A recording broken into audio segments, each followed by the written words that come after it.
The USA Electrical Energy Mix module, second video of two.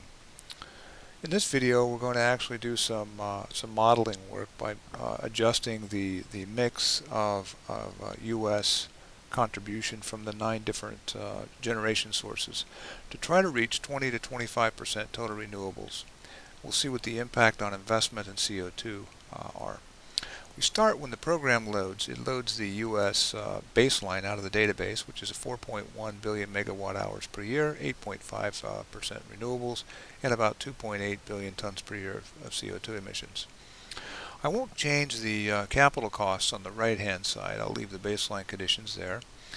I'll come over and I'll start with wind, the slider bar in the bottom left hand corner, and I'll move wind from 0.8% up to about 6.5%. Next we'll go to geothermal. We'll move that from 0.3% up to about 2%. After that we'll go to the solar bar and we'll move that from 0.01% up to 2%. Now we'll move up to biomass, which is at 1.3%, and we'll raise biomass up to about 4.3%. Making those changes, let's go to the center and see what's happened. First of all, we have to recognize one thing. We're at 112%. Which we need to make a change. We need to pick on one of our conventional sources and back him off. So let's pick on coal, and let's move the coal slider back and back and back until we get to about 100%. Alright, so now we're back to 4.1 billion megawatt hours. We're at 21% total renewables, which is our target. The cost to get to 21% total renewables is $98 billion of total investment. Our CO2 emissions total is now down from 2.8 billion. It's dropped down to 2.2 billion. Nearly 600 billion tons of 600 million rather tons of CO2 emissions have been eliminated.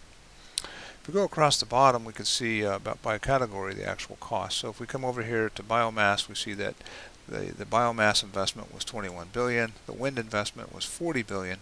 The geothermal investment was 10 billion, and the solar investment was 25 billion. There's a lot you can do with this module. I encourage you to experiment, and it's very insightful into the different options and costs and the impacts on investment. When you get settings that you like, come to the Save My Settings button right here. You can save your settings so that when you use the program in the future, you can reload your settings using this button right here. You can also reset back to the USA baseline at any time by hitting this button. But your saved settings are still there for future use. So that's it. I encourage you to learn and to use this module for gaining some new insights.